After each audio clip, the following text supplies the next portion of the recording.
Non-dairy creamer is extremely flammable, and that, my friends, is a fact of life.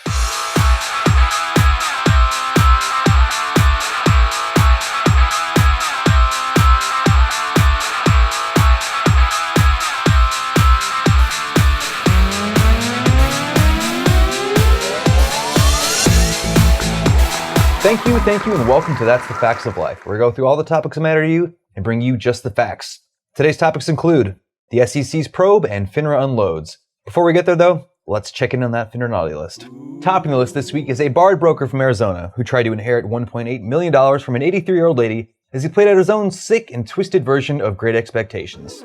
According to FINRA, he gave very personal attention to clients, but not always for the friendliest of reasons. They had to be dying in order to qualify. Once Miss Havisham's health began to deteriorate, Pip began to intervene in her financial affairs. He gained power of attorney and named himself the beneficiary of her $1.8 million charity trust fund. In 2009, he also attempted to become the beneficiary in her will. Sadly, she passed away in 2010. Unfortunately, this appears to be a growing trend, as the broker joins roughly 6 others to be disciplined by FINRA over the past year for naming themselves as beneficiaries, trustees, or executors of client assets. While securities regulators point to the beneficiary changes as signs of possible senior abuse, the changes often go unnoticed until after the victim passes. In other news, FINRA recently blasted the DOL's fiduciary redraft as misguided, fractured, and confusing. I mean, just trying to read articles about it is confusing. The deadline for comments was July 21st, and in true professional fashion, FINRA waited until the 17th to finally voice their concerns in a 21-page letter. FINRA said the Labor Department's proposal, which is designed to reduce conflicts of interest for brokers, would create overlapping regulation, and that would baffle advisors and investors. FINRA told the DOL to modify its plans so brokers don't abandon small accounts and to make the proposal in Kindle Paperwhite format. FINRA stated that this confusion could easily be corrected if a harmonized best interest standard applied to everything. One standard to bind them, one standard to rule them all.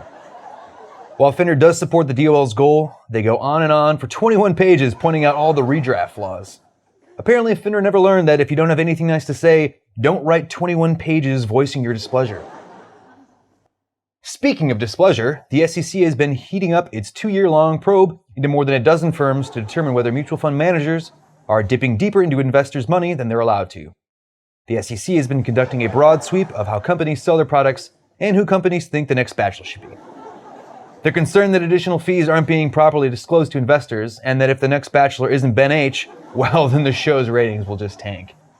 The SEC believes that brokers may be more likely to suggest a fund than pay for such services, creating the notion of pay-to-play instead of pay-as-you-go. Well, that'll do it for today. To learn more about industry news, check out the Compliance Digest, and don't forget to tune into an all-new episode in 2 weeks. And in case you didn't know, nobody knows who held the original patent for the fire hydrant because the office that held it burnt down. And that, my friends, is a fact of life.